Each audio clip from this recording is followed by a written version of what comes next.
Europe 1. Le grand direct des médias sur le plateau du Téléthon aujourd'hui avec Thomas Joubert. Exactement, sous un ciel un petit peu gris. Il paraît qu'hier, pendant les répétitions, il y avait un ciel bleu magnifique avec des images superbes, forcément prises depuis cette bulle. Ce matin, c'était un petit peu gris sur la région parisienne. Il fait très froid à l'extérieur, on l'a dit tout à l'heure. En revanche, ici, il fait très bon sur ce plateau avec Nagui, Sophie Davant et Garou qui sont réunis pour la mobilisation d'Europe 1 pour ce Téléthon. On l'a dit, donc 30 heures de direct. Sophie, comment est-ce que vous vous préparez chaque année pour ces 30 heures ? D'abord, j'essaie d'être en forme, donc ça c'est la première préparation parce qu'après il faut tenir.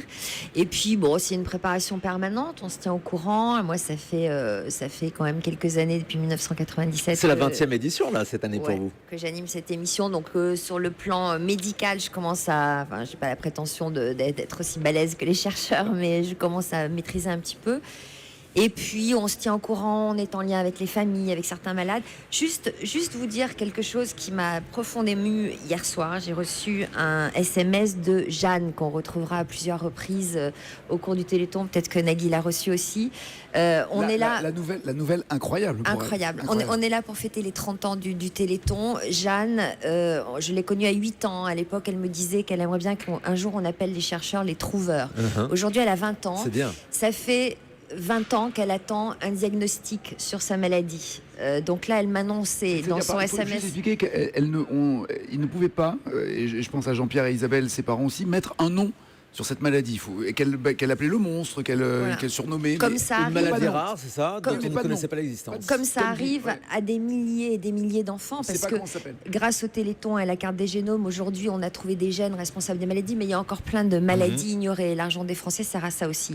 Et bien, hier soir, elle m'a annoncé d'une part qu'elle avait validé son DUG en école de journalisme, et d'autre part qu'enfin, un diagnostic était posé sur sa maladie. Et pour elle, c'est une explosion de joie. Ça veut dire qu'aujourd'hui, non seulement elle se bat contre la maladie, mais il y a peut-être un espoir un jour de traitement. Et voilà, c'est l'incarnation, Jeanne, de l'accès de ces enfants à une vie d'adulte, à une citoyenneté, au fait de pouvoir faire des études.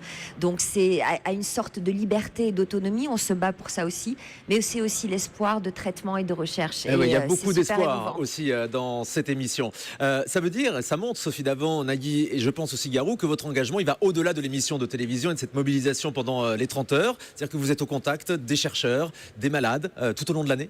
Bah oui, c'est une grande fierté.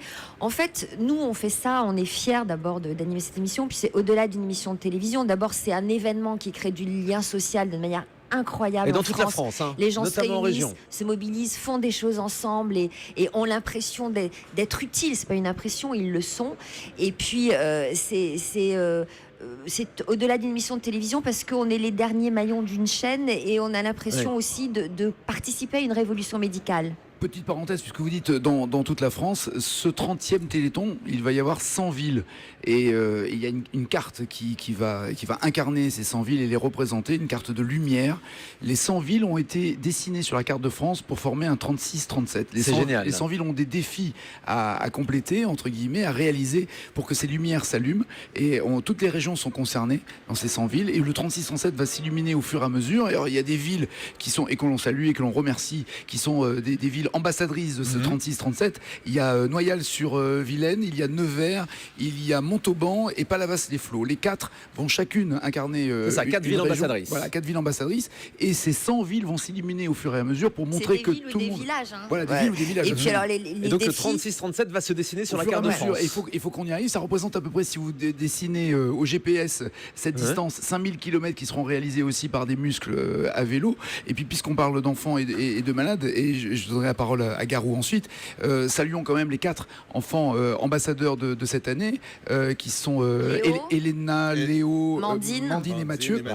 Et je dis ça parce qu'il y a des liens affectifs qui se tissent entre... Mais oui, on se rend compte de ça ce matin. Vous êtes tous très impliqués. Non, mais forcément. Et Garou a des histoires aussi qui lui parlent. La première chose que tu fais quand tu arrives ici, c'est de demander des nouvelles. C'est clair, le vécu, on le dit. Nous, on est là pour l'émission de télé, c'est là où les gens nous voient. Et nous, on est là, on prend les lumières. Mais la vraie lumière qu'on reçoit dans cette aventure-là, c'est la lumière qu'on reçoit des rencontres avec les enfants, les familles, les parents, ce qu'ils vivent avec les trouveurs.